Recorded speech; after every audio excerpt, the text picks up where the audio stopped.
and start the introduce the show. Okay. And we'll just kind of jump into some shit. Is there anything in particular you got going on that you want to discuss or promote or anything like that? I've been covering British politics. Let me grab my notebook. Yeah, in addition to stuff that's just been going on here. Oh, what did I cover? The protests, the Yellow Vest protests. I've been covering Tulsi Gabbard. That seems to be a big thing. It's kind of a fun thing to talk about too, because she's all over the place. They are trying to disqualify her like overnight. As soon as she put her name in the bat, everything came up with Tulsi Gabbard. I don't know about her. It's funny. I like. I need to hear her talk. Like it's one of those things. There's one thing where you start reading stuff on people. It's another thing when you get the person to say it themselves. I want her to explain herself. One of the things that people were hitting her on was the LGBT stuff. And I looked at that some of her comments were extremely aggressive. Like, she was like anti-gay in an extreme way. Like she'd be outside holding a sign, God hates gays, so that type of stuff. Yeah. But she said, one of the things I loved, she said, I evolved on that issue. Like I went to Iraq and I realized, I can't put my religion on people, etc. What she didn't say, and to some degree you may say that this is an honesty thing, she didn't repudiate her previous position. Right. It's not that it's not that I love gays. No, I still dislike gays. But I'm not putting my personal beliefs on them and passing legislation to kind of get that across of like, look, whatever I personally think of this, I am an advocate for you in the legislative space, which I gotta be honest, that's all you really need to care about. Is the person gonna represent you or not? Is the person gonna flounder or not? I don't think she's faulty on that issue. Like I don't think she's gonna get in office and all of a sudden just start bashing gays. Like that would be the most weirdest thing in the world. Right. Especially if you're, part of the Democratic Party. Okay, well, I'm going to introduce the show real quick, and then we'll just jump in, because I think talking about Tulsi Gabbard is topical and interesting, particularly given her upbringing and whatnot. Yeah. So I'll do that. In Hawaii? Yeah. She grew up in Hawaii. She's Hindu, like she's a Hindu or something. Yeah, in a like far-right religious Hindu cult. Yeah. That's how she grew up. Yeah. All right. Let's jump in. Welcome to Slow News Day. I'm Steve Boykin. And I'm Sarah Hall. We are here highlighting artists, activists, organizers, and agitators, pushing back against late-stage capitalism here in the heart of the empire. Joining us today is our buddy, the host of the Progressive Soapbox, one of the finest political commentators and analysts that you will find on the interwebs. Man is razor sharp. Please give it up for Jamarl Thomas. Jamarl. Oh, you are way too kind, man. You're far too kind. I disagree with you. How far too kind. I disagree with you, man. There's a lot of bullshit out there, and your show in particular takes like your whole approach. You're a guy standing on the moon, observing what's looking, I actually thought about that this morning when I was listening to some stuff like up to the minute today, thinking this is like zero bullshit. Very, very refreshing. Thank you. I appreciate it. I try. I don't necessarily always succeed, but I try.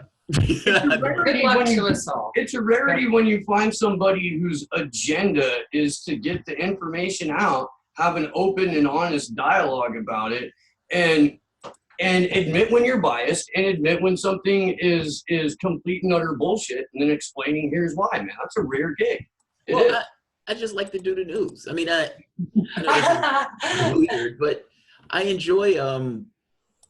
I used to talk to my wife, but when I first started really getting into studying history and politics and that type of stuff, and I used to talk to her incessantly about it, and used to bug the shit out of her, because for her it's like I don't care about this. Like at the end of the day, you're talking to me about something that I completely. You'd be like her talking to me about hair. It's like, okay, that's interesting. That's nice. You did that at home, Steve, from Janae? So, yeah, I mean, I've been with my lady for a little over 10 years now, and I frequently get the shut the fuck up look. Yeah. Yeah. Like, we don't even have to talk about it anymore. It's not even, it's like a partial eye roll.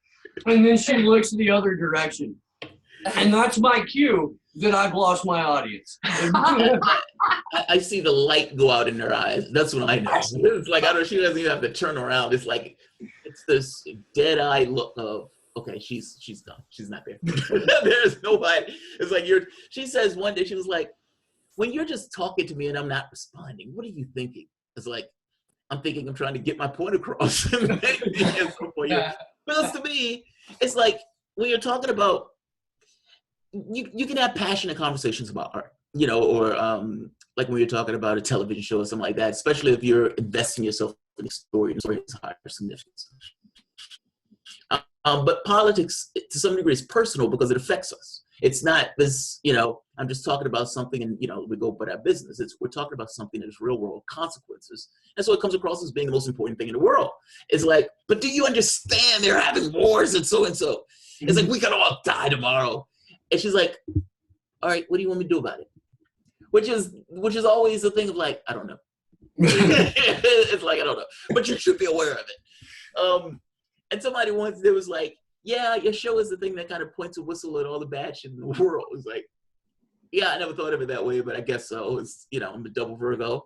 And let's use that to the betterment of society at that point, as opposed to be surly asshole to people you interact with in person.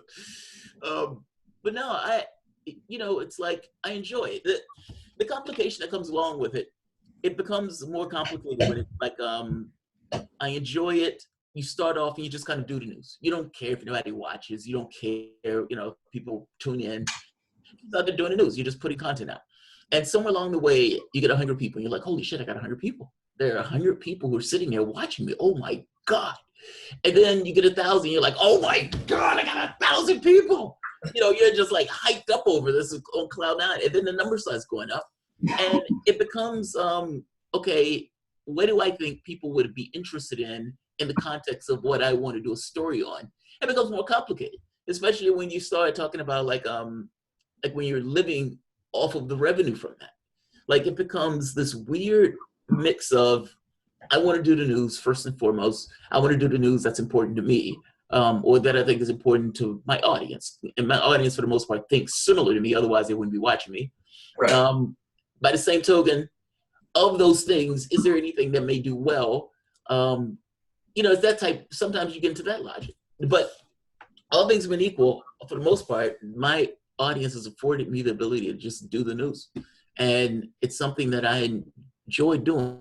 And I like the conversation of it. You know, oftentimes on the show, you get into this back and forth with the audience, where some people are like, you're a fucking asshole, dude, you're wrong. And those are the people who I often engage with. Yeah. But that's proven to be somewhat of a decent formula that I like. Because look, it's when people push their videos up, you may have something where you're like, that guy's a fucking asshole. Now, you may think that, but it's another thing when you get the opportunity to talk to the person. And, you know, sometimes people get hyped up when they're online and they just kind of Twitter rage. Yeah. It seems to be a little bit less when the person is there and you can engage the person as a human being. And sometimes you come to interesting conclusions. Like, sometimes you find out, like, fuck, I was wrong. like, damn. Yeah. Other times it's like, I am, you know, more confident than ever that I am right on this particular issue. Sometimes it's in between. So, I mean, I guess finding balance is kind of an important aspect of what you do or what I do, and you can't let trolls run wild through your audience. You can't just have like-minded people, you know, on your show and on your stream. And by the way, people who disagree aren't necessarily trolls. Yeah. Like Bob Ramirez, I had the guy on the show named Bob. Bob, he jokes about Sanders, like called Sanders claws and that type of stuff, or saying dainty hands, making this argument that your hands, you know, you didn't do the real work of a man and vote for Donald Trump. Now, I think this is obscene. It's like, I am not voting for Clinton, but I am not giving any support to Trump. If he's going to win, he's going to win on his own steam. Yeah. But that's not really trolling. I mean, that's somebody who just has a particular point of view. Even though I guess some channels may consider it a troll. I don't, it just depends on the person. But yeah, it happens. I mean, it's just part of it. Yeah, but I mean, as opposed to like making an example of Bob, or like taking him out to the woodshed and holding him up as like this motherfucker right here. What you do though is that you actually have a conversation and fucking, or just shake your head and laugh. Yeah, some of it's when it comes down to like somebody completely misinterpreting what you just said, or like this morning, the whole thing was like standing for Jimmy Dore, or fucking Bernie grabbing your ass, or some shit like that. Like, that's hilarious fucking stuff. And I'll tell you what, man, a regular newsman, a guy who's just doing the news, does not make it, fuck it, I let him grab my ass joke, in the middle of his show. I want to do something different. I want to get that through to you, man. Like, you're an outlier in terms of, I'm just a person. Like, I guess that's like, it's just the whole person. Like, this is a genre. Like, if you ever watch Jake Tapper, I often wonder, does Jake Tapper practice his face every fucking day? Like, I can't, like, he has to. Like, it's that perfect, emotionless, like a Vulcan face that I know he has a practice. He may be bleeding inside, and his face just stays just the way it is. I'm fascinated by that. But that's it. He's doing that because he's on corporate media. It's their face. It's the like, for example, like the Senate. It's the part that goes out to meet the public, and that's the part that he's comfortable with, meeting the public in the way that he is. But especially on that forum, you have that many people watching. You want to be, as mistakeless as possible. But man, I'm just a person. Like, if for me, I love to do that. And you could definitely make the argument that Jake Tapper, or Rachel Maddow, or Brian Williams, or any of those guys are actors, and they're definitely not presenting who they are as a human being to their audience. Yeah, they're practicing the face and shit. They're doing that. I'm doing it right now. Stephen Colbert. And I don't know why. I'm just going to get Botox for a better poker face. Just for the poker face. He has a perfect poker face, man. I would not play poker with Tapper at all. Stephen Colbert, and I don't know why I know this. I have no idea why I know this. Something I read like over a decade ago, and it stuck in my head for whatever reason. They were interviewing Colbert, and they were like, so how does your character get ready for the show? Because at that point, it had become obvious that everybody. Yeah, he's the character at that point. And he said, well, my character stares at himself in the mirror for 10 hours. And he practices making his news face, and then he completes it with a full body shave to the song "I Want You to Want Me." He's not serious. He's joking. He's joking. But the funny fucking thing is like, he didn't make that joke because it's just some funny shit to say. He made that joke because he had just spent the last like 4, 5, 6 years around and involved with all of these fucking news people who his character was mocking in the first place. Like, that joke came from observation. Bill O'Reilly. He's essentially mimicking Bill O'Reilly. When you get the opportunity to see them two on together, where he went on Bill O'Reilly's show, and he's like mirroring Bill O'Reilly. It is it's so funny. Like, that character, when he did the Bush thing, when he went to the correspondence with Bush, he stayed in character for that. Yeah. Like Stephen Colbert has balls, man. Unfortunately, now his balls are on a shelf in the DNC headquarters, but at the time, man. Yeah, dude, he was the correspondence dinner bit that he did is still some of the funniest fucking performance art in like the last 20 years. It really got the cake. No, it was him. Somebody hired Colbert to do the White House Correspondents' Dinner. I don't think they thought he was going to stay a character. Was a character. Like they hired Stephen Colbert to do his right wing stand up for, you know, he was a full supporter of George Bush's gut, right? Like he didn't necessarily like Bush, but he loved his gut.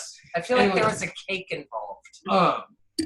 I know not for the Correspondence Center, but he's like, well, the owner of the 12 black SUVs that are out front, please, you know, and she like, that's how he starts the it's great performance art, man. And to watch his decline, like to go from someone who actually did a little bit of speaking truth to power and did it in a really comic way.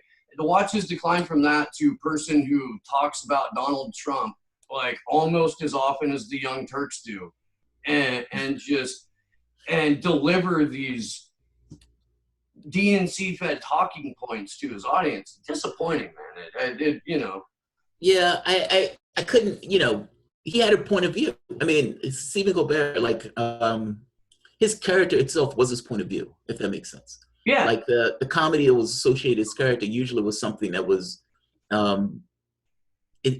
it cut, like the jokes themselves were brutally efficient in a way that they would be hit, but they were done in a way, not him saying it overtly, but almost in this kind of, sarcasm is not the right word for it. Ham-fisted might be an appropriate word for it, but only if you were in on the joke. Yeah. Like there was. I don't think Bill O'Reilly caught the joke. Like Bill O'Reilly, I don't think he got the joke. Satire going on there, and his word segments too, like that blending of a visual aid and a guy telling jokes, and the punchline being the visual aid. Like that was fucking just brilliant, dude. And I guess he can't do that on CBS. Because I don't think he gets the latitude. I think when they hired him to be like a, you know, like a Johnny Carson or like a Phil, what is his name? What is his name? He used to do late night after Johnny Carson. Jay Leno. Jay Leno, yeah. Jay Leno, yeah. They're hiring him to be, you know, this no thinking, end of your day, you know, the adults are in bed. Like, you know, think about what most people are like, and I know that's somewhat of a magnificent thing to try to consider because, you know, but most Americans per se, and when I say most Americans, just most Americans as they unwind throughout the course of their day, what's played on TV for the most part is repetitive. Like when I was traveling, I was shocked to be in various countries and you would see like divorce court, you know. It's like, but it's the divorce court in Poland, and the guy has like this huge gold chain on, and you're like, what? But it corresponds to the divorce court that comes on TV here in the United States, even around the same time. They have this kind of Family Feud type show, like all this stuff. But if you notice, there's a repetitiveness to it. You know, it's like the mindless television at night, just before you go off to bed. You might have two of those shows at the very end, but it's mindless comedy. Like the point of it is not to have a point of view. The point of it is to be bland. And to sell shit. Yeah, or that. I mean, and the reason that television programming is repetitive is because it's fucking programming. It's there to get you to be attracted to a certain product or a certain lifestyle. Or, hemorrhoid cream. Yeah. Day and night. Like, how much are you worth? We're going to talk about it for 22 minutes. Right. And that's why late night guests are always like whoever's in a blockbuster movie or, you know, whoever. The prescription, the medications really get me too. That will go round and round about medication. Where they're trying to get you to buy drugs that you can't necessarily even buy over the counter. Like, go ask your doctor for this drug. You're going to need it. Vicor. Yeah. Fucking, and it's. Commercial told me that I may need this thing, you know, or create insecurity in the person who's watching the camera. You know, this woman who's extraordinarily shapely, who's been airbrushed to be that shapely, selling you a product, eating a hamburger. And it's like, that woman is carrying that hamburger up. Where is she getting the hamburger? Where can I find women who eat hamburgers? Like it's so bizarre. But they're trying to, McDonald's found that if you can get a kid from the ages of, let's say, like 3 to 6, that you can have the kid almost for the rest of their life. Because at that point, they get this kind of subconscious thing that gets connected to the food, and they make this kind of heartfelt memory associated with the thing. Where it's an odd thing, man. The stuff that they do in order to try to get customers, but all of it is to get customers. I mean, like you said, when they're selling a blockbuster movie, they're coming there to sell the movie. When somebody has a book, they're coming there to sell the book. It's not, I'm just here to, shits and giggles. Hawk stuff. It's what it is. But I miss his old show though. When I've been go ahead. I used to binge watch all of these shows, like almost playing catch up, going back in time. Him, Jon Stewart, believe it or not, Cedar, Tom Hartman, Maddow, Keith Olbermann. It has been a hard, brutal fall to watch many of these people essentially take an L. Yeah. Of course, of this administration. But Colbert was part of my political awakening.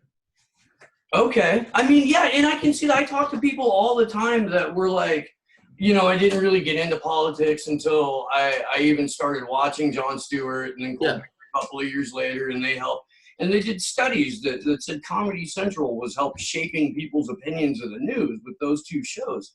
And it was because Jon Stewart used to put out lunacy. Like he didn't have a dog. He didn't have a dog in the hunt in an overt sense, but he would point out, you guys are saying this, but you're doing this. And he would do that so good. Like he was so good at pointing this stuff out. And in some cases, even confronting the people that were doing it with like one of his comedy, comedy troupe who would go there and interview the person and just completely gut the person in the interview in this awesome way, like with a comedic bend to it. They were so good at it. They were so good at it.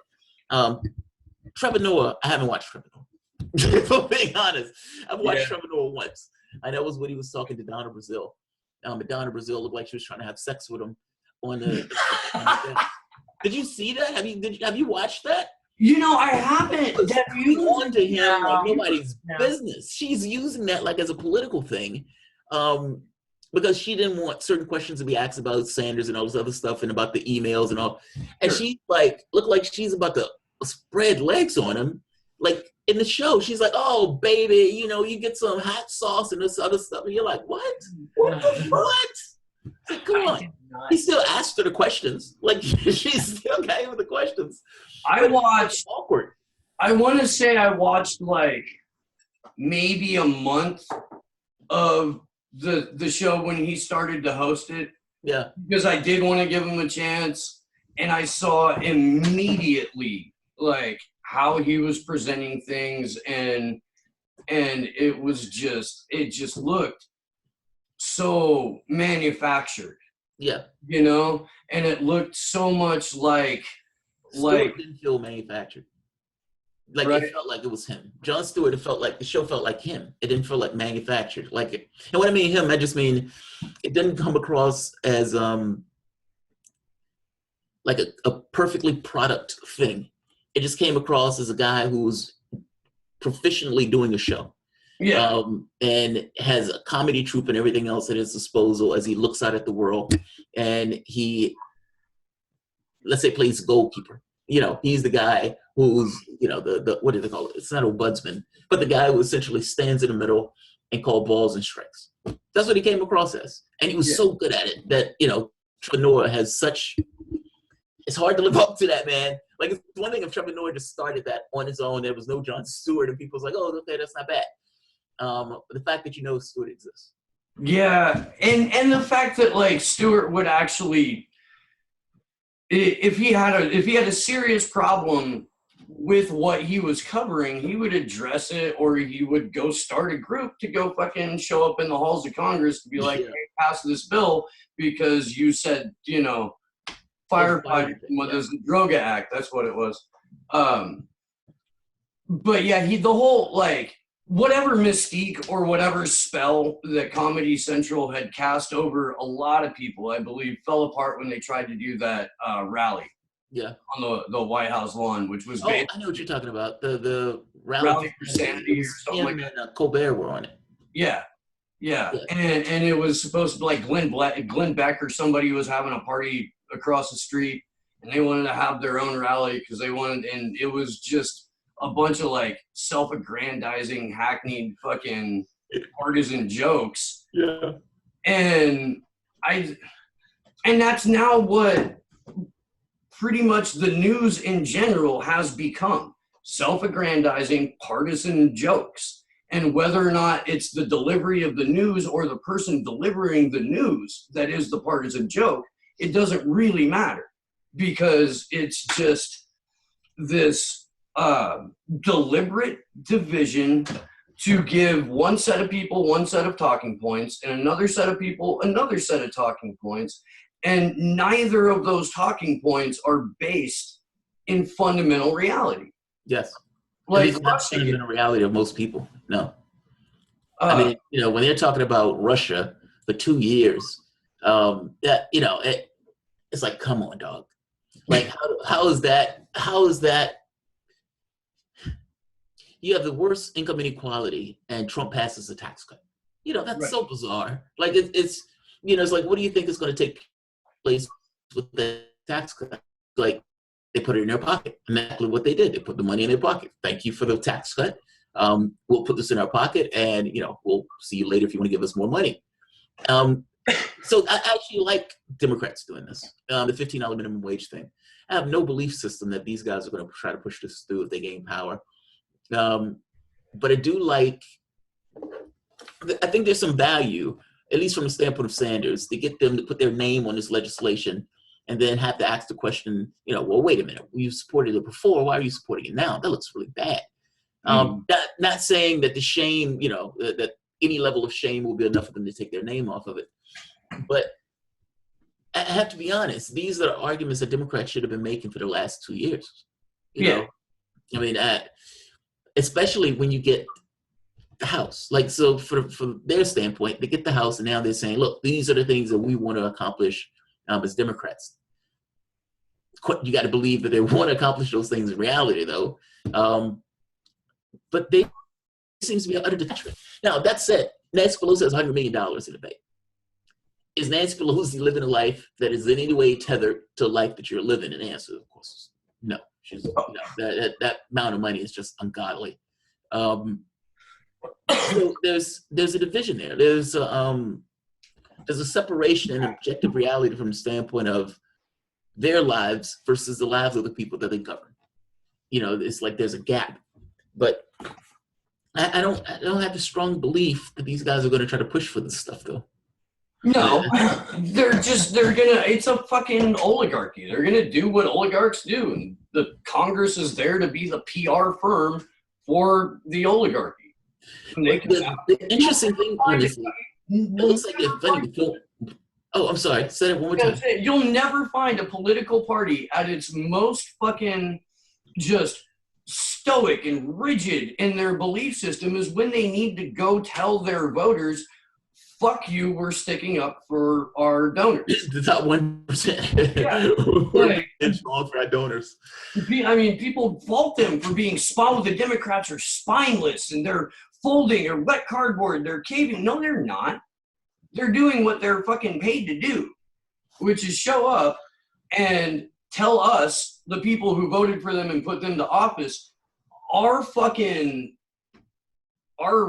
the guy who's renting me right now has a much different idea about how this legislation is going to go than you do. And since he's renting me and you're not, fuck you. And like that. And then it's just, and then they go on a platitude tour. Yeah, the platitude. But see, that's why I get to the point of saying, somebody asked me, would you vote for like a Kamala Harris or something like that? And I was like, no. I'm done with the platitude tour stuff. Like, they get in office and do something opposite of what they said they were going to do before they get in office. And it's like, hey, that's just politics. It's like, yeah, but why are you accepting it? And for as long as you accept it, it's just going to be politics. Like, you can't have it both ways. I want to say a different system, but I'm going to do everything that I've done before in the current systems which I'm in. It's like you're propping up the current system while bitching about the current system. No, something needs to be different. And the fact of the matter is the thing that allows them to maintain this, because it's not that people love this, this idea of, well, this guy's saying something, but he's going to do something else. If you have a boogeyman that you can use to always point to and say, look, that boogeyman is out there. And I know I'm not perfect. but I'm better than that person. That needs to be broken. If anything is going to get accomplished in this country, that's the door that you're going to have to walk through. This was the matrix that's Mr. Smith. Because that model needs to shift. The model needs to break. That model needs to break. Nothing changes as long as people put Democrats in just because they're not Republicans, missing the point that that Democrat is actually doing stuff in that office. It's like, what's the world that you want? And do you think you get that world by voting for the same people that's gotten you the world that you have now? The answer is no. I don't think Or if you think that if you think that winning identity politics bingo is more important than winning an election, or even slightly changing the narrative, like the idea that a Kamala Harris and a Kirsten Gillibrand and Elizabeth Warren and Tulsi Gabbard, and they're probably not the only women running, are going to be foisted on us, Cory Booker, and they're all, with the exception of Tulsi Gabbard, ostensibly the same person. Yes. Like what you're doing is throwing out as many possible letters for identity politics bingo as you can hope to hit. By the way, that's true with Trump also, though. Oh, yeah. In the Republican Party. It's not like, it's like, let's get rid of Trump, and then you're going to get Mike Pence. And it's not like Mike Pence is going to be all that different than Trump, or all that different than Ted Cruz, or all that. Ted Cruz is a religious maniac. Ted Cruz is terrifying. Right.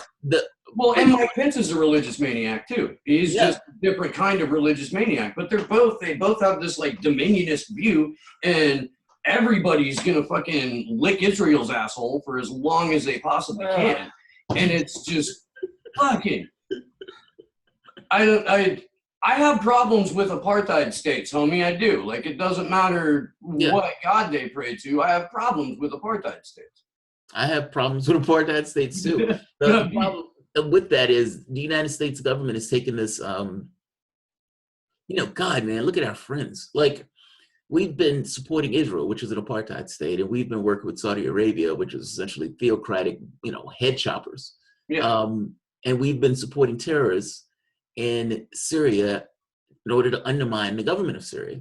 Like, we've had some really nasty, quote unquote, friends that we've been associating ourselves with. And if I'm being honest, Israel is one of them. And I say this, in somewhat of a disheartened way. I've been to Israel twice.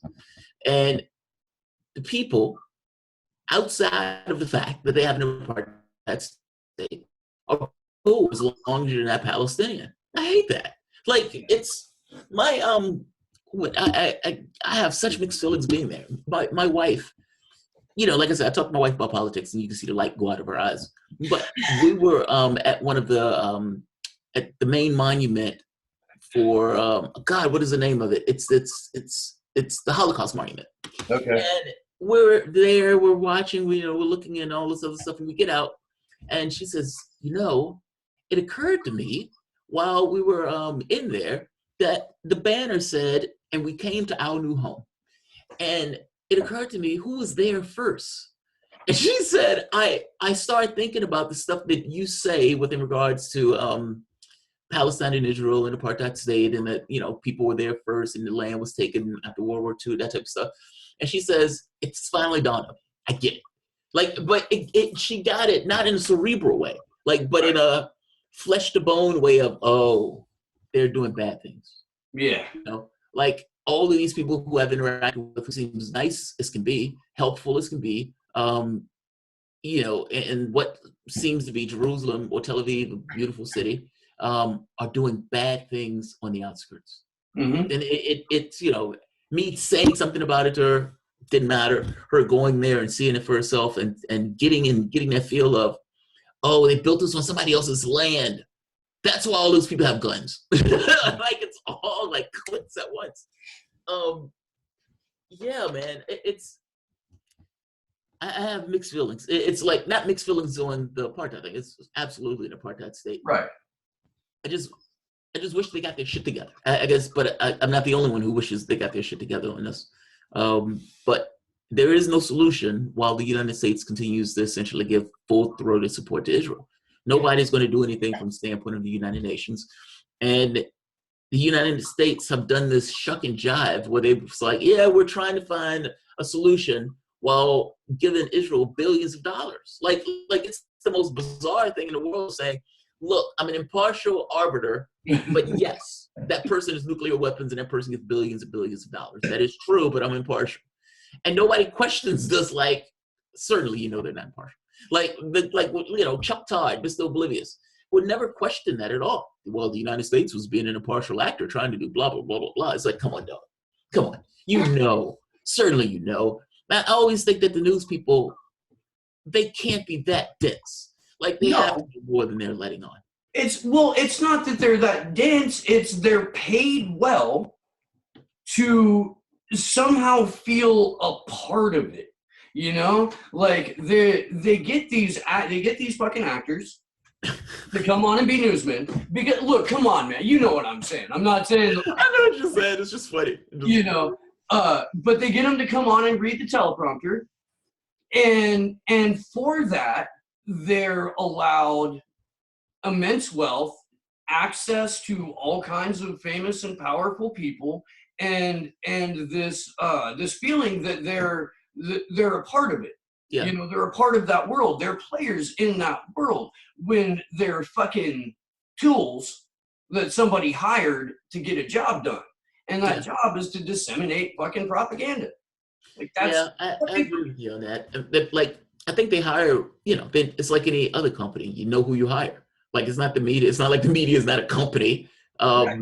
You know, it's when you're hiring somebody, you know exactly who you're putting in that position, or at least you try to be. You know, you're not putting any random person.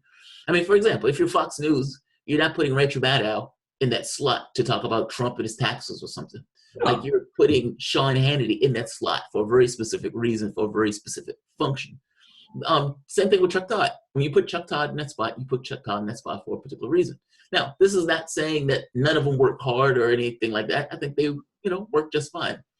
But the perspectives that are taken, like Ed Schultz, I did a video the other day where I was talking about Ed Schultz saying that they didn't allow him to cover the Bernie Sanders coming out rally. Right. When Bernie Sanders said he was coming out to do his the presidential run, they didn't let him cover it. They sent him somewhere on some story that was already like a week old, and that gets across this level of agency that some of the people have there. And as long as they're towing a particular narrative, well, the world is great. The question becomes what happens when they try to steer clear of the narrative. That's if they steer clear of the narrative. Yeah. For the most part, it's been the same. I mean, the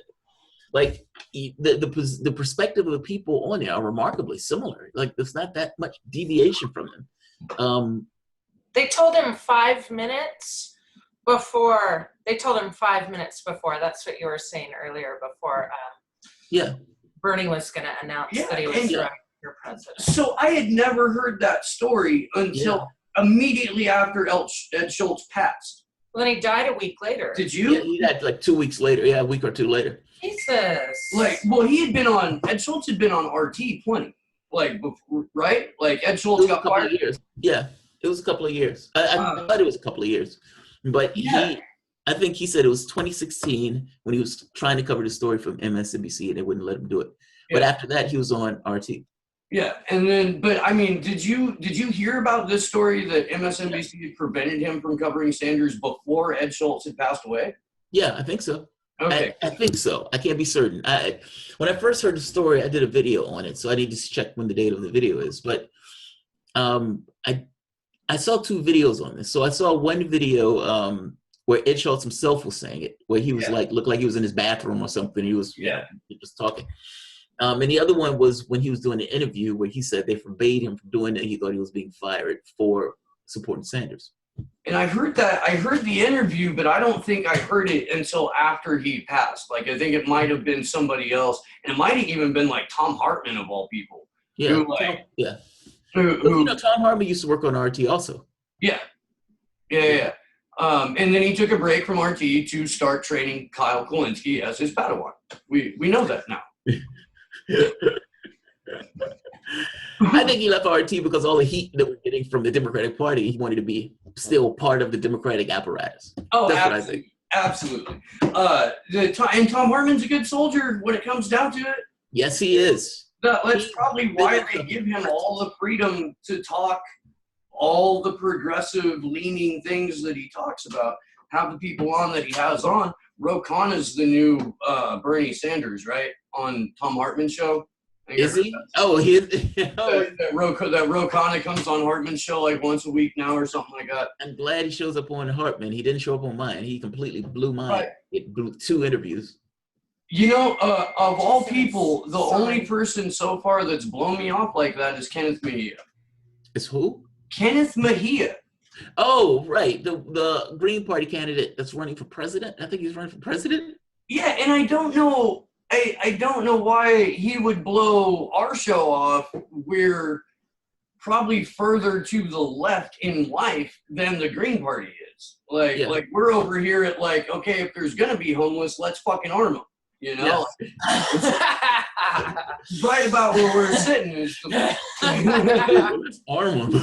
Let's give them weapons. Give them a job. Give them right. Not for you. Yeah, arming them is a job. I need you to take this gun and do X. Yeah. Right. I'm not saying that you do anything with the gun or the map to Eric Schmidt's house, but here they both are. I'm gonna walk away. Did you see that clip? I was going to do a video on it, but there was a clip somebody sent me where apparently what is it called? Secret Service came to the woman's house. Yeah. The woman was essentially trashing Trump, and she said something like, "Well, somebody put a bullet in this motherfucker," or something like that, or something to that effect. Like something. Why haven't somebody ought to, or why hasn't someone, or something like that was the comment.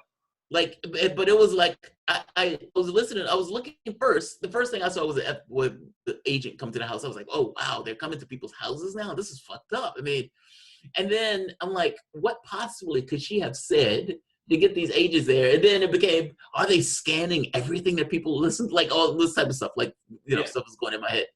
And then I hear what she said, and I'm like, "Oh wow, yeah, that's too much." Like you can't. She's essentially threatening to kill the president of the United States. Come on. Like, and that's like yelling fire in a movie theater. Of course, they're going to check out threats against the president's life. That's their job to check out threats against the president's life, even if it's somebody on a channel just mouthing off. They don't know. I heard that it was like you get a pass.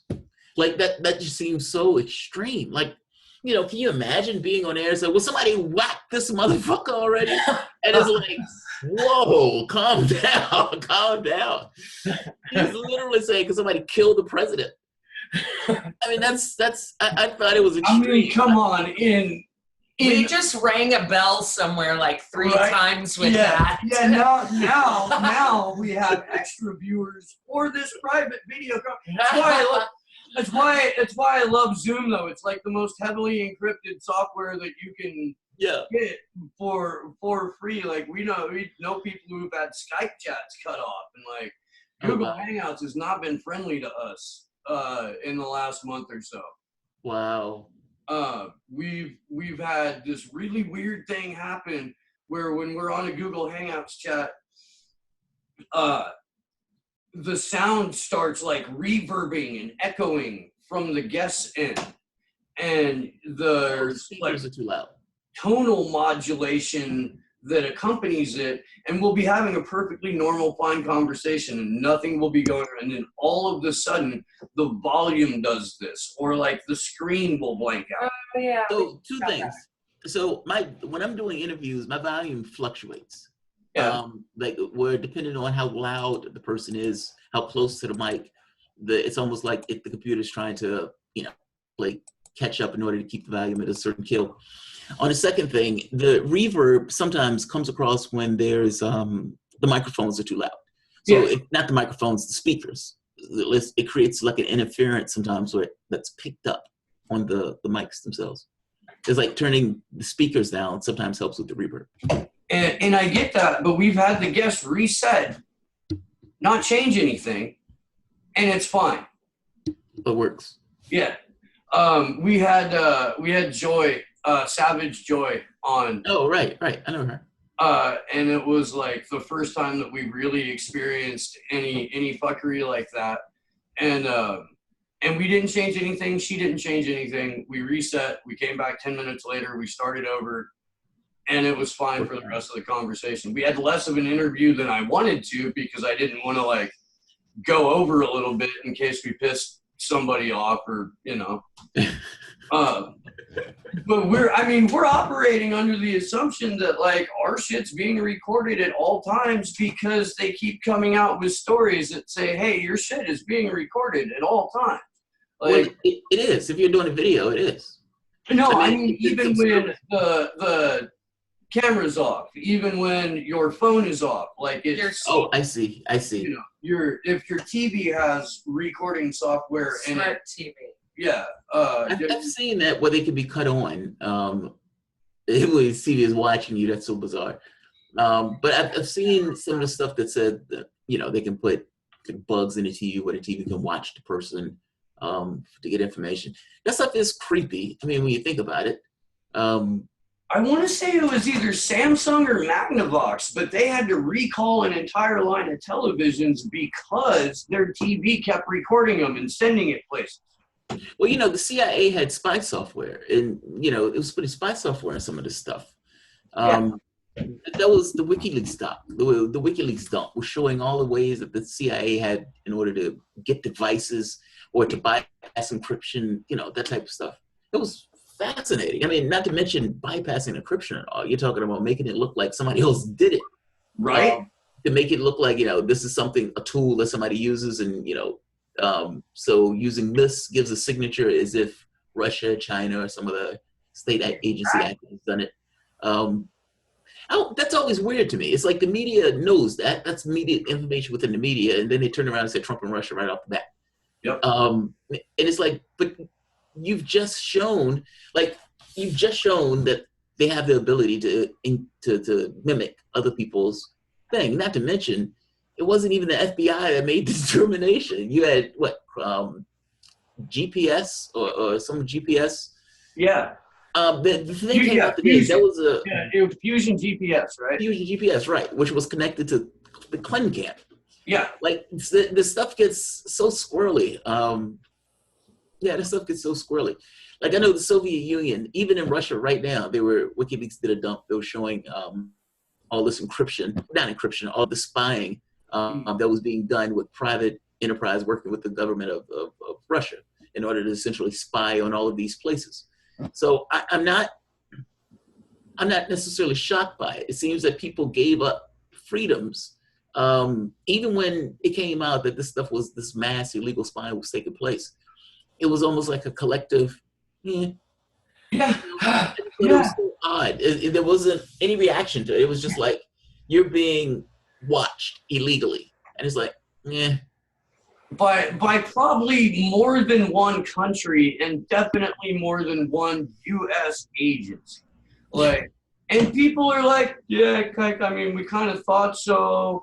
We didn't really know, and I guess now we know, but we're not going to do anything about it. We're not going to ask for accountability from our government on it when James Clapper testifies in front of fucking TV cameras in Congress. Lies. Oh, we don't have a domestic surveillance program. No.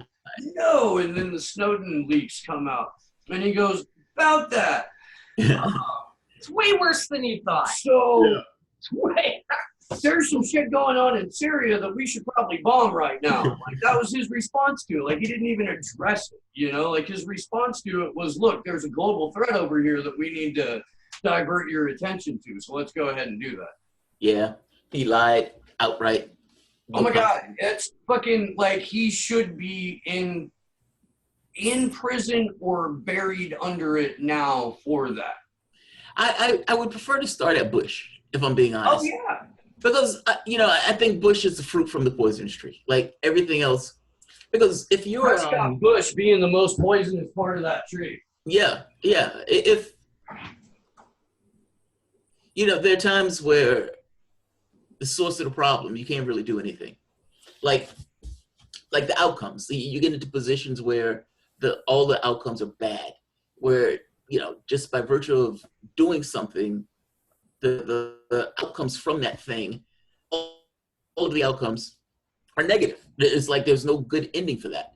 So you have people who go off to fight with this idea that they're defending their country, and they're going to go after Osama bin Laden. And that's not what it is at all. There's no weapons of mass destruction in Iraq. Our military force essentially was a terrorist force that completely destroyed and crippled another nation, killing upwards of 1 million people. And that gets a collective, Like, I don't get that. Like, how are you responsible for the deaths of this many people? Not to mention the complete flames of an entire region of the globe. And there is literally no consequence. I'm just looking at my phone right now, real quick, and it's saying your phone location is being requested. Yeah, that sounds about right. What the fuck are you talking about? The drone from the other night wants to know where you are. So, okay, look, man. You've had Cynthia McKinney on your show before, right? Said it again? You've had Cynthia McKinney on your show before, right? Yeah, Cynthia McKinney's awesome. Yeah, so we had her on. Great. We had her on Monday. Oh God, I love her. She's awesome. We had friends drive down like 6 hours to hang out in the studio for it because we're like Ben Feeser and I are part of a network of podcasters and content creators now, and he wanted an excuse to get in the van and fucking drive him and his wife down to Santa Cruz County and kick it for a little bit. Cynthia McKinney was the perfect excuse, but we walk outside after the interview, and his wife like catches sight of this thing just sort of fluttering right where we're standing, and she says something about it. I look over and I see like what looks like a big mosquito hawk. You know what I'm talking about? Mosquito eater. And the wings fluttering, and it goes up by the light and disappears. And we're like, well, shit.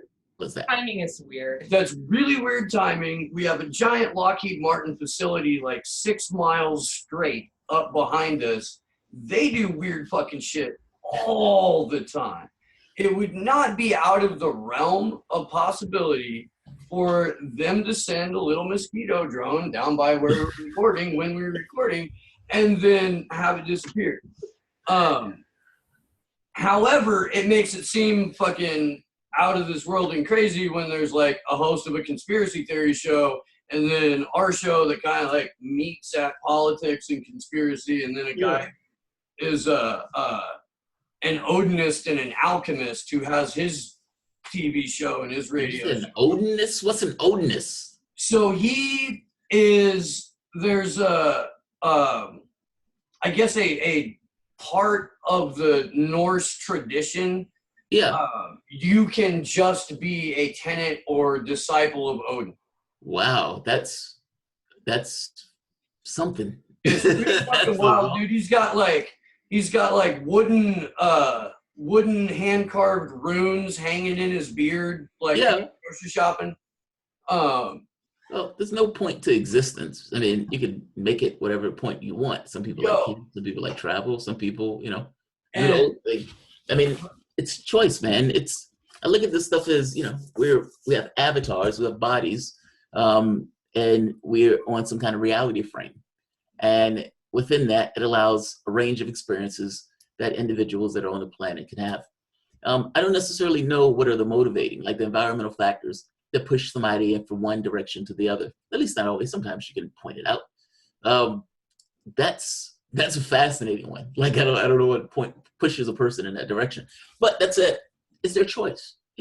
Do you? Whatever. Yeah. And he's a fucking wonderful human being, and he's he's brilliant. Yeah, he's brilliant in his science, and he lives off grid, and he lives off the grid. Really good at separating spirit from matter. I'm sorry. Alchemy. So, not the Rumpelstiltskin kind. No, but like, I mean, essentially when you're making extracts of any sort, that's an alchemical process. Yeah. You do that in music. You do it in art. You do it. Yeah. Oh, I'm not criticizing. There's no criticism at all. But the crazy thing wasn't what we were hanging out with an Odinist. It was what appeared to be a fucking mosquito drone that flew right by us and disappeared in the fucking sky.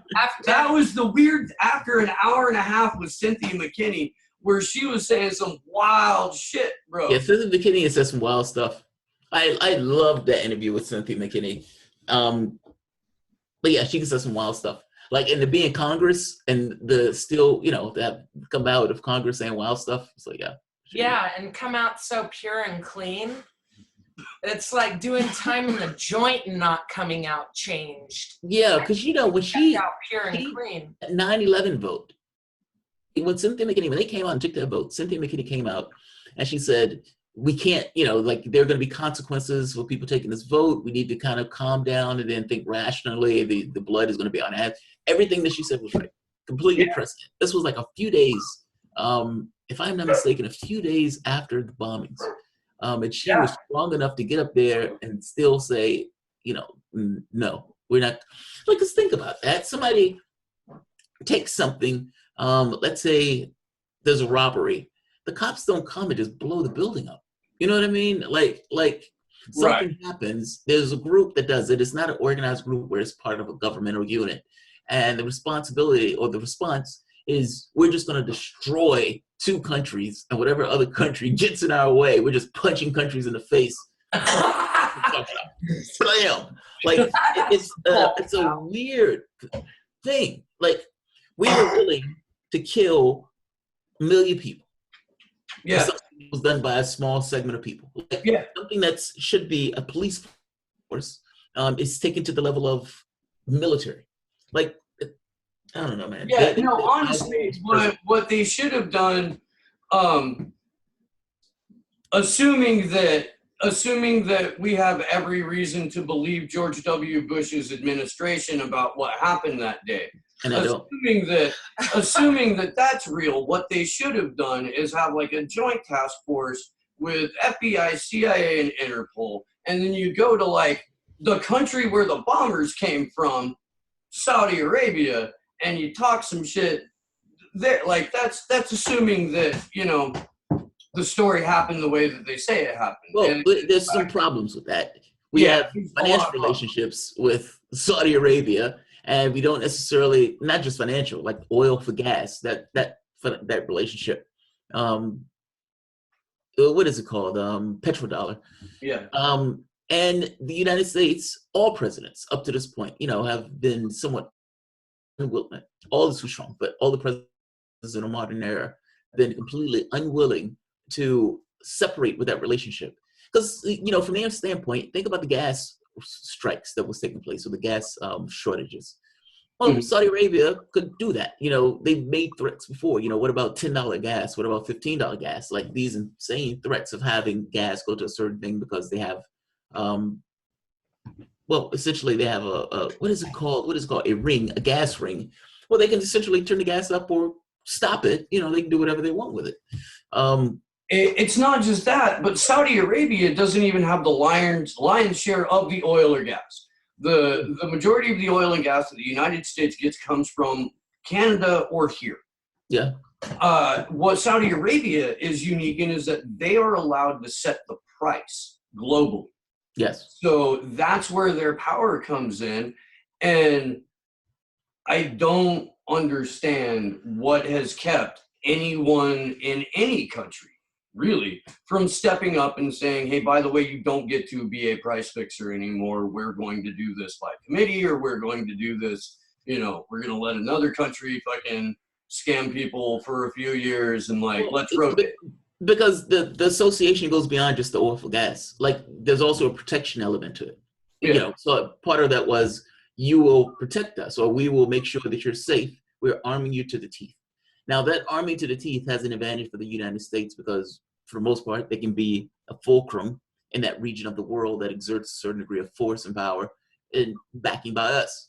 Like, it allows a measure of control. It's almost like having a governor of a particular province. Satrap, right? You have a country that is essentially armed to the teeth by you, that you have a relationship with, that even though there's a certain amount of control they have on your society in kind of a passive way, just with the oil prices and whatnot, you've established a relationship where they would keep those oil prices low for your protection, and they keep a certain degree of domination in that region of the world. Like, Paul J. was making the argument that what is he good? What is it? Nationalism. The stamping out nationalism in all of these different regions of the world because it was concerned that some of these people or places will go towards a communist or towards a socialist slant. And at that point, the United States was fighting this kind of Cold War, and they wanted to prevent that. So dictatorships was an easier way to prevent that, saying it's a dictatorship. You give people a vote, those people might say, hey, why are we living in this particular way? Maybe we can live in a better way that doesn't have money in the way that we use money. Yeah. So, I mean, it goes to a few things, but that relationship needs to be broken. Because the fact of the matter is, I mean, we really do need to shift to renewables. The Green New Deal, I don't necessarily know what Ocasio is going to do with the committee on that, because the committee, it's like a magical fix. All right, we just need to form a committee, and that committee is going to go out there and do things. Now, I agree with her that something needs to be done, whether that's forming a committee or not. The details weren't necessarily in it. And they were calling it a Green New Deal, even though it's not the Green New Deal from the Green Party,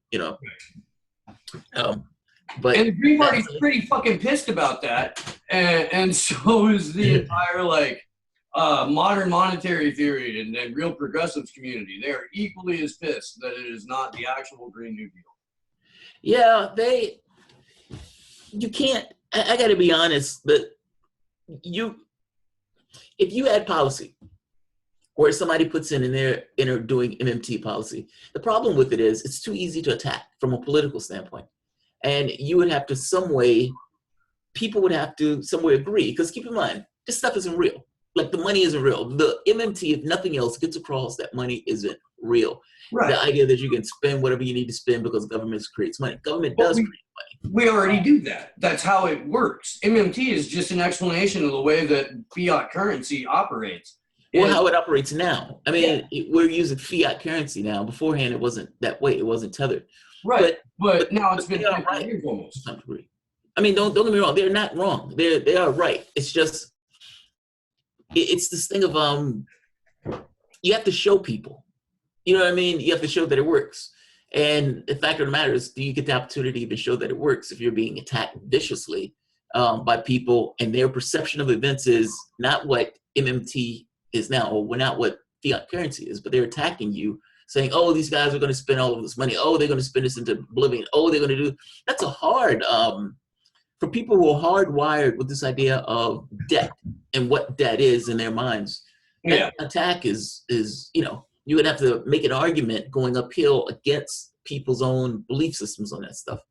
Which is what I like about AOC's kind of counter argument to that, in that nobody ever asks how you're going to pay for it when it comes down to military spending. Agreed. Nobody asks how you're going to pay. It's only when we want to help the least fortunate among us that all of a sudden everybody's a deficit hawk.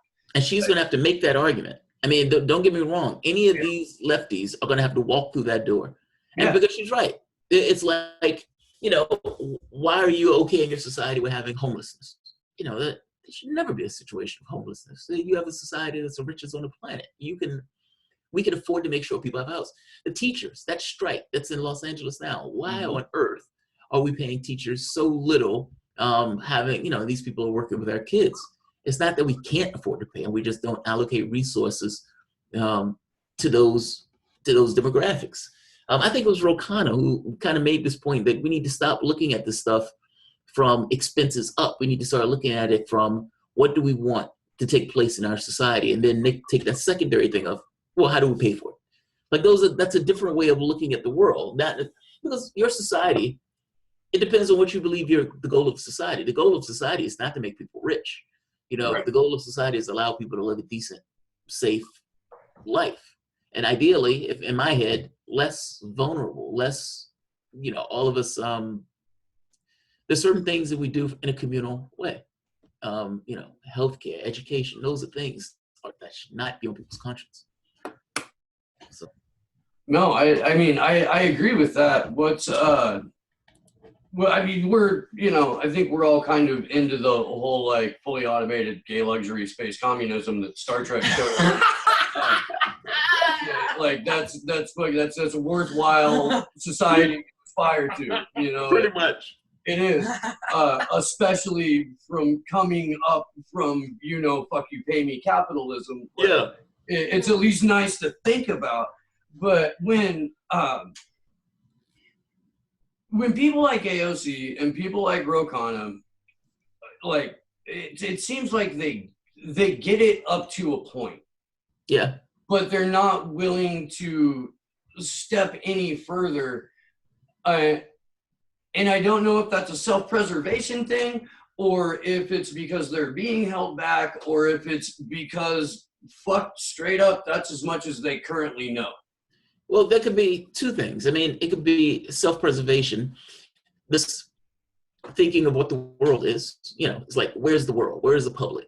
And where can I push the dial? Because if you're too radical, you're not going to be able to get in alignment with the public. They're just, this guy's lost his mind and, you know, get rid of him. You have to talk to people to some degree on their own level. So, you know, it's possible that these guys go to a certain point. Fact of the matter is, though, if moving the dial is okay with me, even because I have no expectation of the dial being moved all the way to the end in one swoop. I take that stuff as being kind of like segments. At a certain point, people will be able to look out from the standpoint of the left and see a different spot. I don't even know if people know what the society they want is, if that makes sense. Like even lefties who may want something else. Our entire framework of reference is built around the capitalistic system. It is hard to think of something outside of that capitalistic system, even in the way we think of framing, you know, like favors. You know, I'll pay you for X or I'll pay you for Y as opposed to somebody doing it. Our mindset has been somewhat damaged in the way that we look at the world. Like it's a hard way to see what's next. But that said, as you inch towards what's next, it may look a little bit more apparent. I strongly favor Richard Wolff on this. This idea of worker co-ops. It doesn't solve all the issues. And I remember when Richard Wolff was on my show, he even admitted, he said, look, it doesn't solve everything.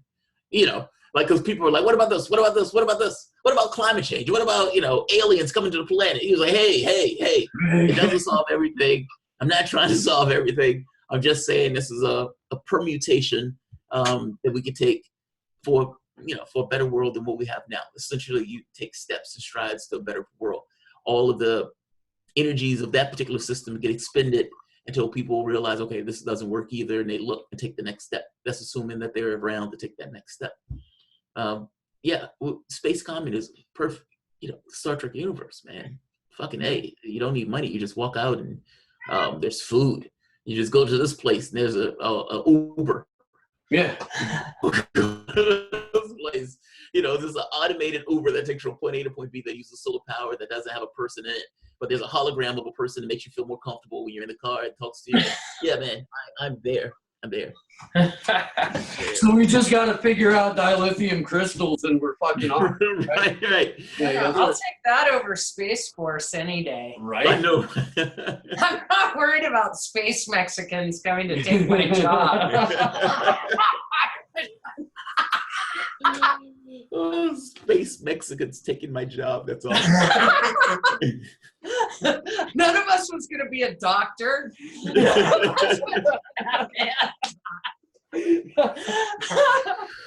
Oh, that's funny. Fuck, man. That's awesome. Well, shit, dude. We gotta kind of wrap up here soon. I got like 10 minutes before I gotta run to work. We gotta go to work. Fair enough. I have more news to do, so yeah. It was really. Thank you for being here with us today, Jamarl. No, I don't mind. The timing was a little weird because I was traveling and I didn't know what was going to take place. I knew I was coming back home. I didn't know when I was coming back home. And so it was like jumping from, I think it was like Warsaw to Berlin. And then I was supposed to go to Prague. And it was like, oh, fuck. Well, I don't know if I'm going to be able to go to Prague because my mom is ill and I want to get back home for Christmas. Like it was that. Really sorry to hear that, by the way. We're very sorry to hear that. She went to get, it's a colonoscopy. I mean, it is what it is. She went to get a colonoscopy. There was people shoving things in her ass. Wow, you must be a really good kid. She wants to live really bad. I